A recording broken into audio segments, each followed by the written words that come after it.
jahiliyah yang pertama dalam Quran ni, wala tabarrajna tabarrujal jahiliyatil ula, janganlah kalian berhias-hias menampilkan diri dengan jahiliyah yang pertama, seperti jahiliyah yang pertama, bukan zaman Rasulullah, sebelum tu.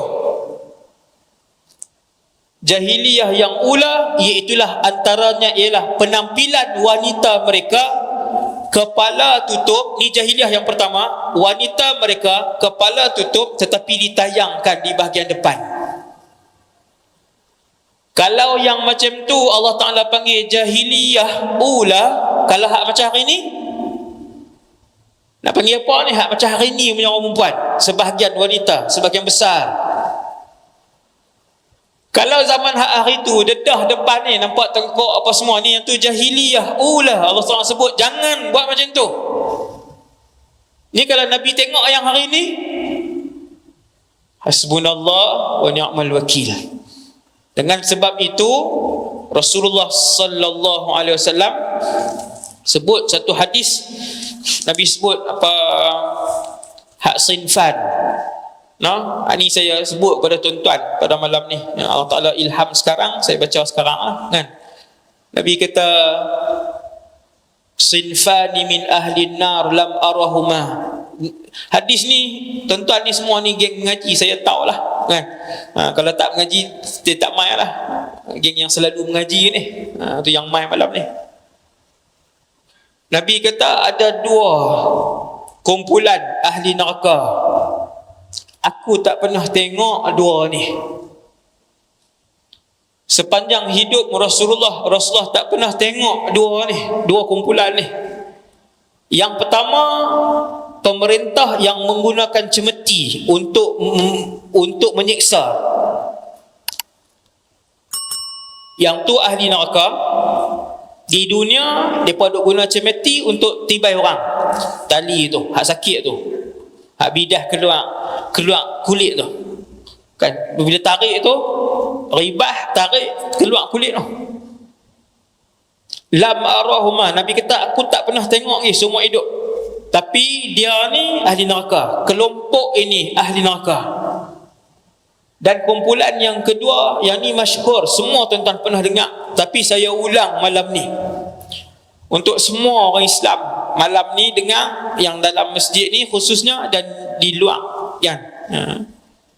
Iaitulah Nabi sebut nisaun kasiyatun ariyat, wanita-wanita di kalangan umat Nabi Muhammad. Kasiyat, pakai baju, ariyat, telanjang bulat. Perempuan lain ke hak Nabi sebut ni? Tak, perempuan yang sama. Kasiyatun ariyat ni perempuan yang sama. Sifat pertama dia pakai baju, sifat kedua dia telanjang. Apa ni? Subhanallah. Tuan-tuan tahu apa dia? Maksudnya hak macam yang kita tengok hari ni. Yang pertama pakai jubah, tapi jubah tu dia transparent, kulit pun boleh nampak. Ada tak? Ada. Tengok malam-malam anugerah, ramai pakai duk pakai. Macam mana pakai tapi telanjang? Perempuan yang sama. Nabi kata aku tak pernah tengok. Hasbunallah wa ni'mal wakil. Dia pakai baju, punyalah ketat, semua lurah, semua bentuk nampak di tubuh dia. Ni dia hak Nabi sebut, kasiyat ariyat, pakai baju tapi telanjang. Pakaian tu terlampau nipis, pakaian tu terlampau ketat, pakaian itu terlampau jarang, ataupun yang keempat, dia tutup sebahagian, dia buka sebahagian. Baju tu nampak macam baju kurung dah, dia turun pergi sampai ke lutut, sikit dia tutup lutut, bawah kosong pula dah. Baju tak ketat, baju tak nipih, baju tak transparent, dia tutup sikit saja, atas ni ditutup sampai bawah lutut sikit, lepas tu kosong. Kasiyatun ariyat, pakai baju telanjang. Nabi kata la yadkhulnal jannah, tak masuk syurga. Dengar semua orang yang ada isteri yang tidak bertudung pada malam ni, daripada paling tinggi pegang jawatan sampai yang paling rendah. Dia yang tak tutup aurat ni bukan nanti kaya, hak miskin pun ada tak tutup aurat, takkan tudung. Nabi tidak sekadar menyebutkan la yadkhulnal jannah, wanita-wanita ni tak masuk syurga, wala yajidna rihaha, bau syurga pun tidak dibau, tidak diciumi. Sedangkan wangian syurga, berapa puluh tahun sebelum sampai depan pintu syurga sudah keciuman bau wangi syurga. Tentang kita sini nak pergi ke pintu tu dalam 30 meter. 30 meter, tuan-tuan berjalan pergi tak ada seminit. Atas titi sirat ni mahsyar, ni titi sirat, tang ni syurga. Ni nak pergi mudah faham. Ni mahsyar, naik titi sirat, belah ni syurga, bawah neraka Jahannam. Semua orang yang lintas titi sirat puluhan tahun, sebahagian ulama tafsir kata ratus tahun sebelum sampai depan pintu syurga sudah bau wangi-wangian syurga. Bau dah, wanginya nu pintu syurga, bau wangi syurga. Maksudnya 2-3 hari kah? Bukan 2-3 hari, puluh tahun sebelum sampai dah bau wanginya syurga. Wanginya syurga. Nabi kata perempuan-perempuan yang berpakaian tapi telanjang bukan saja tak masuk syurga, bau wangi syurga pun diharamkan oleh Allah Azza wa Jalla. Nah, maksudnya apa? Maksudnya nak bagi tahu awalnya depa ni jatuh ke dalam gaung neraka Jahannam, wal a'yadzu billah. Awalnya kumpulan-kumpulan wanita ini yang berpakaian tapi ketat, yang berpakaian tapi jarang, yang berpakaian tapi tak tutup habis. Awalnya mereka tergelincir masuk ke dalam neraka Jahannam, bau pun tak ada. Sedangkan Nabi sebut, tak habis lagi hadis ni, Nabi kata sedangkan wangi syurga itu dapat dicium puluhan tahun sebelum sampai. No? Hasbunallah wa ni'mal wakil.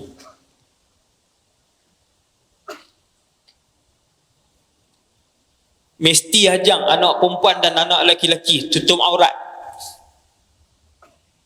Saya pernah tengok orang, anak dia umur 11, perempuan, tak pakai tudung keluar. Saya habaq, saya kata umur berapa? 11. Kena tutup lah. Dia kata tak balik lagi ustaz. Subhanallah, umur 11 tak ajak lagi, nak ajak umur berapa? Nabi suruh ajak anak-anak semayang umur 7. Maka samalah, kata para ulama, qiyas kepada hak lain. Kalau puasa tak apa, lewat sikit kan, tapi boleh nak ajak. Saya pernah tengok satu keluarga, anak-anak dia 7 semua puasa penuh, bukan sekali. Boleh, tak sakit. Anak dia 7 orang, kesemua anak dia umur 7 tahun berpuasa 30 hari. Orang kata sakit kan? Tak sakit. Bukan kita umur 9 sekarang hari. Panggil apa kat umur 9, anak umur 9 panggil apa? Panggil baby. La ilaha illallah. Hasbunallah wa ni'mal wakil. Panggil baby. Betul kawan tu duk kata baby. Umur 8. Yang ni bukan contoh tuan lah. Yang ni yang saya nampak dengan mata kepala saya sendiri. Panggil baby kat anak besar tu. Jangan lewat.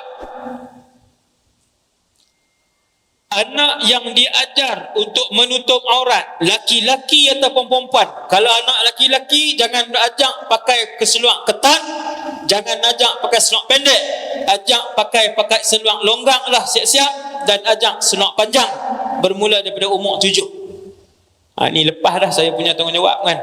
Semua daripada yang paling tinggi jawatan dalam sebuah negara sampailah yang paling rendah yang tak ada jawatan. Begini yang diajarkan oleh Rasul kalian yang menjadi utusan Allah Subhanahu Wa Taala. Nabi yang mai bagi tahu kehendak Allah. Bila Nabi kata ajak umur 7, maklumat ajak umur 7 tu mai daripada Allah Subhanahu Wa Taala.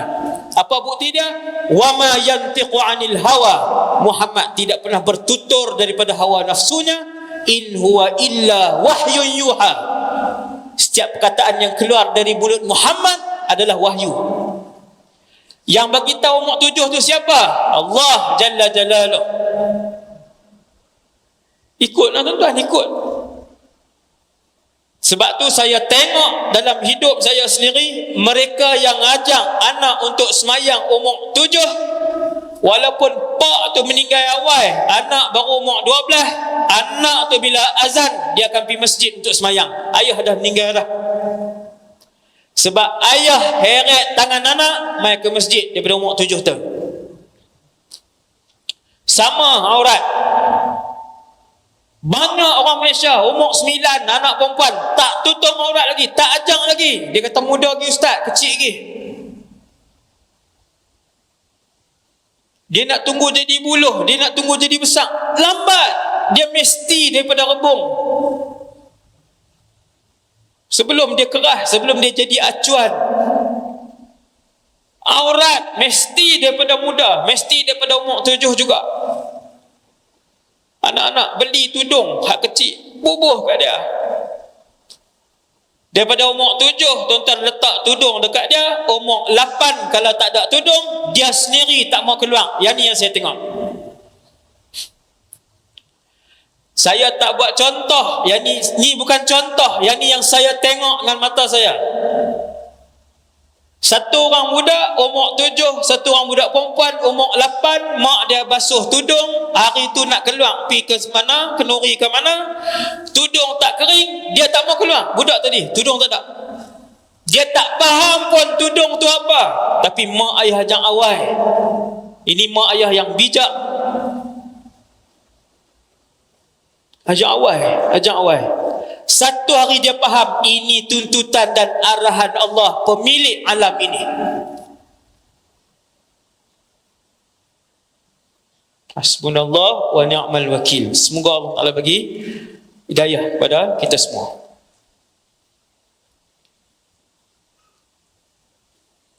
Itu tentang pendidikan aurat. Hak tadi hadis Nabi sebut pasal orang perempuan yang banyak hari ni. Betapa ramai hari ni. Kalau Malaysia ni ada orang Islam lebih separuh yang pakai seluar ketat orang perempuan. Lebih separuh. Tuan-tuan tengok. Bukan saya suruh perhati tadi. Jadi tuan-tuan lupa perhati, kata ustaz suruh perhati. Pula dah. Tengok tu maksudnya berfikir. Subhanallah. Ramai. Dia kata hak pakai tudung pun tak tentu elok ustaz. Tu dia ayat setan main bisik ni. Ni fatwa setan ni. Dia bisik dia tanya, hak pakai tudung pun ramai tak elok. Hak perempuan tu main abang kita, tu ustaz, hak pakai tudung pun ramai tak elok. Nak jawab apa ustaz? Kan? Kita kata hak pakai tudung tak tentu lagi neraka, tak tahu lagi. Tapi kalau tak pakai tudung, confirm neraka. Confirm neraka. Dia tak tentu dah. Macam tu je buah dah. Tuan-tuan, kalau tak pakai tudung, ada excuse apa? Ada alasan apa? Sebab isteri menteri besar tak pakai tudung. Sebab isteri Perdana Menteri tak pakai tudung. Sebab isteri Tu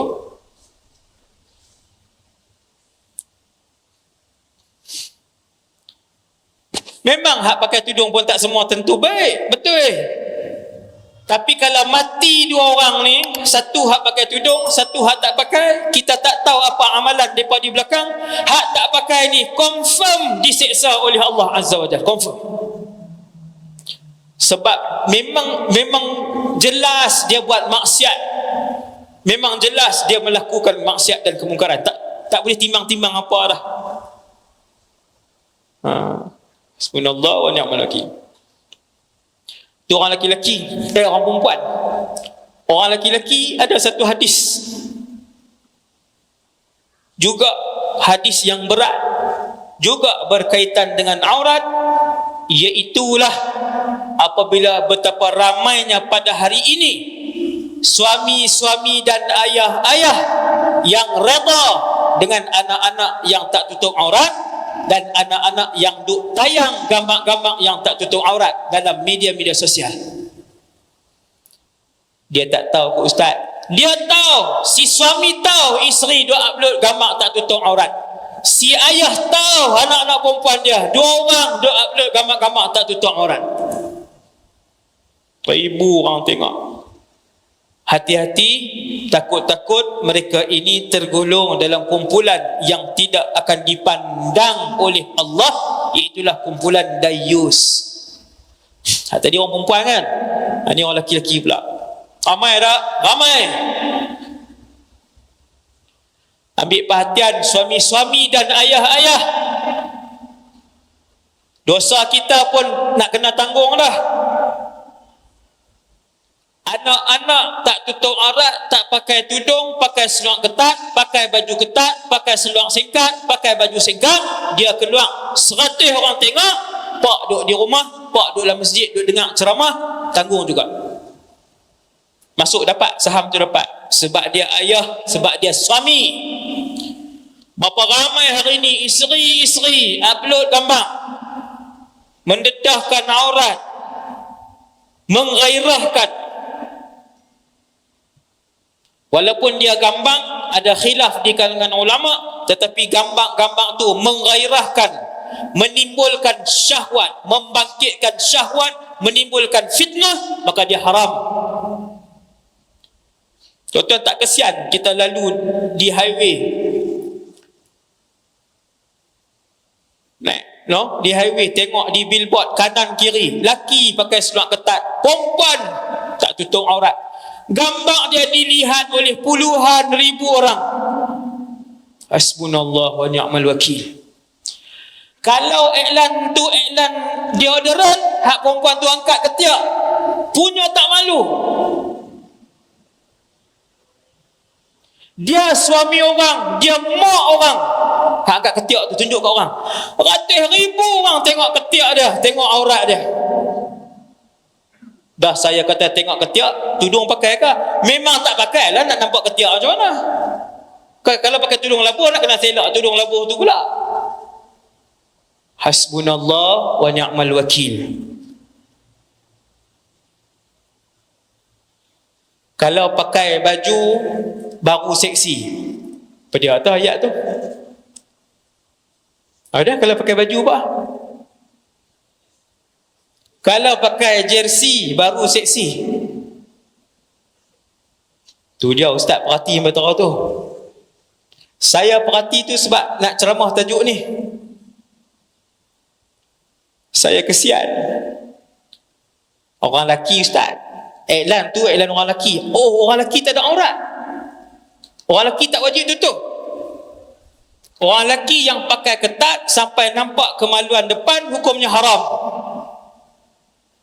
Satu, orang lelaki yang pakai ketat, nampak kemaluan depan ataupun belakang, membangkitkan syahwat orang perempuan, pun juga haram.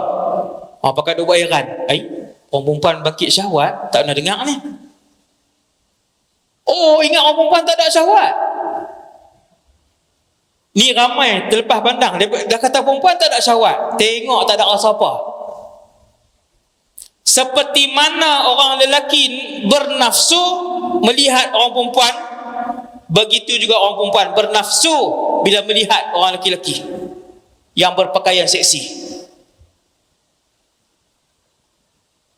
Sebab tu bila Allah Ta'ala buat turun ayat, suruh tunduk pandangan, wa qul lil mu'minina yaghudduna min absarihim, bagi tahu orang lelaki tundukkan pandangan, jangan tengok orang perempuan.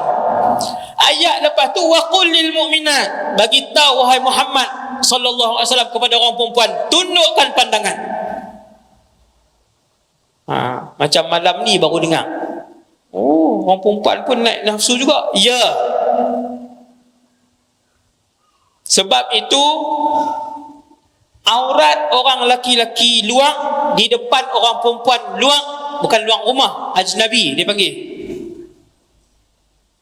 Satu laki-laki ajnabi depan orang perempuan, apa yang orang perempuan tu boleh tengok? Jawapan dia, pusat sampai ke lutut wajib tutup orang laki-laki, dan badan wajib tutup di hadapan seorang wanita ajnabiyah. Macam pelik tu. Faham tak ni? Kita depan satu orang perempuan, Islam ke tak Islam ke, bukan adik-beradik kita, bukan mahram kita, perempuan luang, ajnabiyah, orang perempuan luang. Orang perempuan luang ni dia boleh tengok semua ke? Jawapan dia tak boleh tengok daripada pusat sampai ke lutut, tambah badan orang lelaki tu, tak boleh tengok. Tu yang duk keluar, duk meracun apa semua, nyangkui tak pakai baju apa tu, ustaz, dosa lah tu.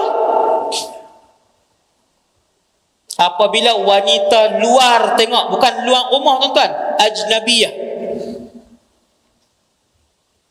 dia tak masuk dalam je lah, duduk ke atas tu kan, berhenti dah ni patutnya 5 minit lagi, insyaAllah. No? Jadi Nabi sebut dalam satu hadis, 3 kumpulan laki-laki, 3 kumpulan ni pandang pun tidak Allah Subhanahu Wa Taala, tak pandang. Hak tadilah, hak saya sebut tadi ni, no? Yang ketiganya ialah lelaki-lelaki yang dayus. Bila sebut tak pandang, Tuhan takkan ihsan sikit pun kat kumpulan ni. Hati-hati tuan. Apabila saya dan kita semua berdiri di padang mahsyar satu hari nanti.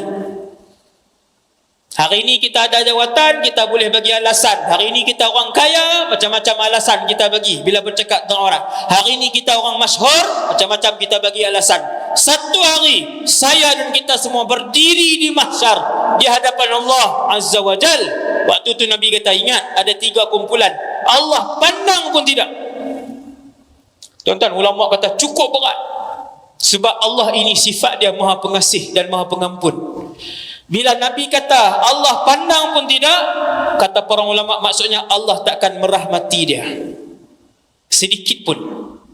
Kumpulan yang ketiga ialah dayus, mereka yang membiarkan ahli keluarga melakukan maksiat dan tidak menegur. Dia tahu anak perempuan dia upload gambar tak tutup aurat, dia tak tegur. Dia tahu isteri dia upload gambar tak tutup aurat, dia tak tegur. Sama ada dia tak berani ataupun dia redha dengan isteri dan anak perempuan dia ataupun kakak dia sebagainya buat perkara tersebut. Banyak yang berlaku apa? Redha. Dia ustaz berlambak semua buat macam tu.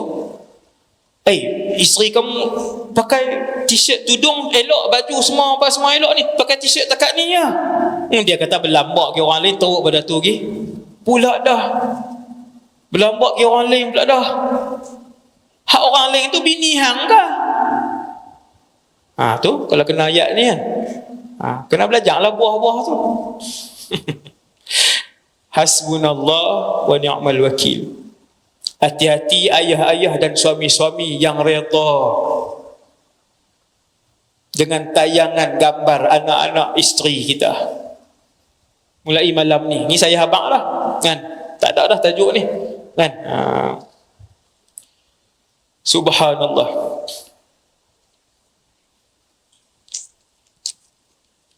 Orang laki-laki, 4 keadaan aurat dia, 4 keadaan orang laki-laki. Saya laju sikit. Yang pertama, apabila dia duduk seorang diri, tara mana aurat dia. Apabila satu orang laki-laki dia duduk seorang diri, dia boleh bertelanjang, tak haram. Tetapi yang lebih beradab ialah paling kurang dia tutup kemaluan depan dan kemaluan belakang. Kubul dan dubur itulah orang panggil, kubul dan dubur. Kubul maksudnya depan, dubur maksudnya belakang. Maksudnya bahasa hari ni pakai boxer. Yang tu paling kurang beradab. Tak haram, dia telanjang pun tak haram, orang lelaki. Tapi paling kurang beradab, satu orang lelaki duduk seorang pun dia tutup kemaluan depan dan belakang. Kalau dia bekas semak panjang ustaz duduk seorang-seorang, lagi baguslah. Yang tu terbaik lah, no? Kita mungkin tak terbayang apa duduk seorang-seorang, takkan orang lelaki-lelaki nak telanjang kot. Tuan-tuan, no? Antara soalan yang mai kat saya, soalan berlambak, banyak soalan setiap hari kan dalam Facebook. Ustaz, suami saya suka telanjang. Kita tak pernah dengar saya suami telanjang. Dia telanjang macam mana? Kalau Lena mesti telanjang. Kita kata pakai boxer tak apa. Bukan boxer ustaz, tak pakai apa. Pula dah. Ada aurat tak suami dengan isteri ni? Tak ada. Suami boleh melihat seluruh tubuh isteri, tak ada aurat. Isteri boleh melihat keseluruhan tubuh suami, tiada aurat. Boleh. Cuma tidak beradab. Tidak beradab. Saya kata bubuhlah boxer kat dia waktu dia tidur tu. Tak mau buah pampers. Kan? Senang dah, tak pakai apa dah. Kali ikut ni kan dia dengar lah. Esok dia maki esok. Kan? Buat 3 kali tak pakai dah. Beli pampers XL tu. Tak sungguh. Rupanya ada hak jenis ni, bukan satu. Mai yang kedua, mai yang ketiga. Ada banyak soalan kan, jenis-jenis tu. Memang tidur dia buka semua. Pelik saya pun tak pernah jumpa. Memang tak pernah, takkan nak jumpa kot. Tapi betul lah, memang tak pernah jumpa. Soalan pun saya tak pernah dengar soalan tu kan. Tapi ada isteri-isteri yang bertanya kan, macam mana nak buat ustaz? Bubuh pampers. Sungguh, insya-Allah. Kemudian laki-laki dengan wanita mahram, dengan mak, kak, ni senang lah. Orang laki-laki kita dengan mak, kak, apa semua, pusat sampai lutut. Yang tu wajib tutup. Pusat sampai lutut. Boleh tak pakai baju depan mak, kak kita? Boleh. Tapi kalau depan wanita luar, tak boleh. Wajib tutup badan. Niat saya cerita tak sah. Tu nombor 2. Nombor 3, keadaan orang laki-laki, iaitulah laki-laki dengan wanita ajnabiyah, perempuan luar.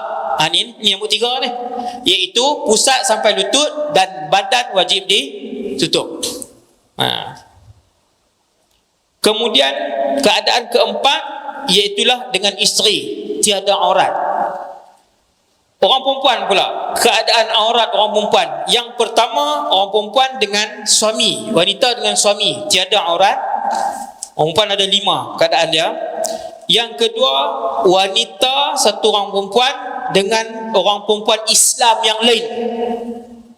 Dengar tuan-tuan, pelik ni, tapi ini ilmu. Satu orang perempuan dengan orang perempuan Islam yang lain, Islam, pusat sampai lutut saja.